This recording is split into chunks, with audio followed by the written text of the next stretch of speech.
దాదాపు 6,000 మంది పైచిలుక అధికారులు మనం టోటల్గా ప్రభుత్వ ఉద్యోగుల్ని మీ ఇంటికి వచ్చి మీకు డబ్బులు ఇస్తా ఉన్నారు. వాలంటీర్స్ లేకపోతే ఎక్కడ ఆగింది చెప్పండి ఈ రోజున పెన్షన్స్ ఆగో. కానీ వాలంటీర్స్కి ఆల్టర్నేట్ ఎంప్లాయ్మెంట్ ఎలా ఇవ్వాలి అది మేము ఆలోచిస్తాం. అలాగే 620 సెక్రటేరియట్స్ మొత్తం మన కాకినాడ జిల్లా మొత్తం మీద, పిఠాపురంలో 120 సెక్రటేరియట్స్, ఒక్కొక్క సెక్రటేరియట్కి 10 మంది చొప్పున ఒక్కొక్క సెక్రటేరియట్కి. అలాగే ఒక పిఠాపురం దాదాపు 1000 మంది పైచిలుకు ప్రభుత్వ ఉద్యోగులు ఇంకా అదనంగా అవసరమైతే వాళ్ళతో కూర్చొని గతంలో 3 రోజులు 4 రోజులు ఇచ్చాడు. అలా కాకుండా ఈ రోజు పొద్దున 6 గంటలకు మొదలు పెడితే ఈ రోజు రాత్రికి దాదాపు 100% అయిపోవాలి. ఒకవేళ 1-2 ఎవరైనా లేక ఇళ్లలో లేకపోయినా ఇంకో పరిస్థితుల్లో ఉండకపోయినా రేపు అయిపోతుంది. మ్యాక్సిమం రేపు పొద్దున మధ్యాహ్నంలోపు అయిపోవాలి. ఇది టార్గెట్ పెట్టుకున్నాం, దాని దిశగా వెళ్తున్నాం. అందుకని పొద్దున్న 6 గంటలకి ఈరోజు ప్రారంభం అయిపోయింది. దాదాపు నేను వచ్చే టైంకి 25% అయిపోయింది ఇక్కడ.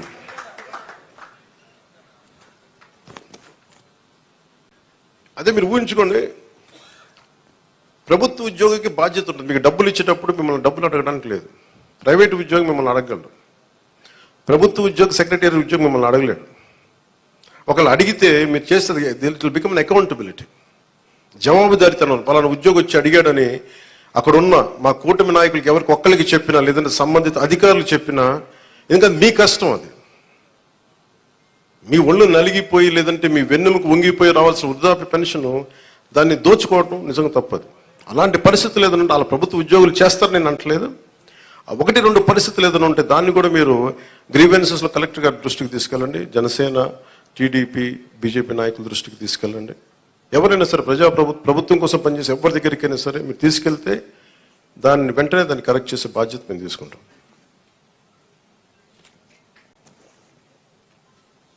ప్రతి ఎంప్లాయ్ దగ్గర ఈరోజు పొద్దున్న నుంచి కనీసం ₹1,00,000 ఉంటుంది. ఒక కాకినాడ జిల్లాలోనే 6,000 మంది దగ్గర ₹1,00,000 ఉంటుంది. ₹1,00,000 క్యాష్ డిస్ట్రిబ్యూట్ చేస్తారు.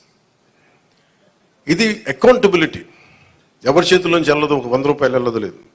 మీ ప్రతి రూపాయి మీకు మాట ఇచ్చాం, మీకు ఇంటికి వచ్చి తలుపు తట్టి మరి ఇస్తారు. లేదంటే నేను వచ్చి నాలా అంటే వాడు వచ్చి మీ దగ్గరికి వచ్చేస్తాను. ఒక ఎమ్మెల్యేగానే చెప్తున్నాను, ఎవరు లేనప్పుడు. అసలు మేమేం మన చంద్రబాబు గారు కూడా ఒక మాట ఏం మాట్లాడుకున్నామంటే, అసలు అధికారుల వ్యవస్థని నిర్వీర్యం చేసేసారు ఈ ప్రభుత్వం. ప్రభుత్వ ఉద్యోగుల్ని వ్యవస్థల్ని నిర్వీర్యం చేసేసింది. మేము వ్యవస్థల్ని మళ్ళీ బలోపేతం చేయాలనుకుంటున్నాం. ఆ వ్యవస్థల్ని బలోపేతం చేసే భాగంలోనే వారికి బాధ్యత ఇచ్చాం. వారు ఈ రోజున మీకు ఇంటింటికి వచ్చి తిరుగుతూ ఉన్నారు. అలాగే ఐపీఎస్ కానీ, ఐఏఎస్ కానీ, రెవెన్యూ కానీ. మీరు మనం చూసారు సివిల్ సప్లైస్ మన జనసేన పార్టీ నుంచి వచ్చిన మనకి మంత్రి శ్రీ నాదెండ్ల మనోహర్ గారు ఎన్ని వేల టన్నులు పట్టుకున్నారో మీకు తెలుసు. ప్రభుత్వానికి చెందాల్సిన అది మన ప్రజలకు చెందాల్సిన రైస్ అది.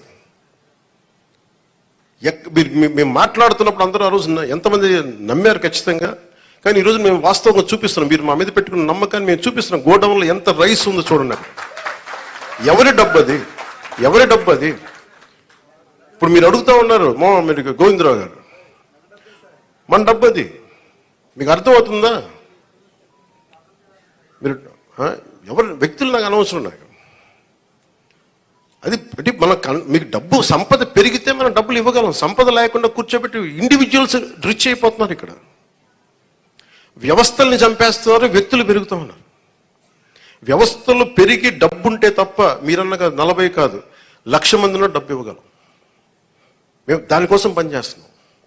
కొంత మీరు పెద్ద మనసుతోటి మాకు మీ ఆశీర్వాదం కావాలి. పని చేయడానికి సిద్ధంగా ఉంది, మనస్ఫూర్తిగా చెప్తున్నాను.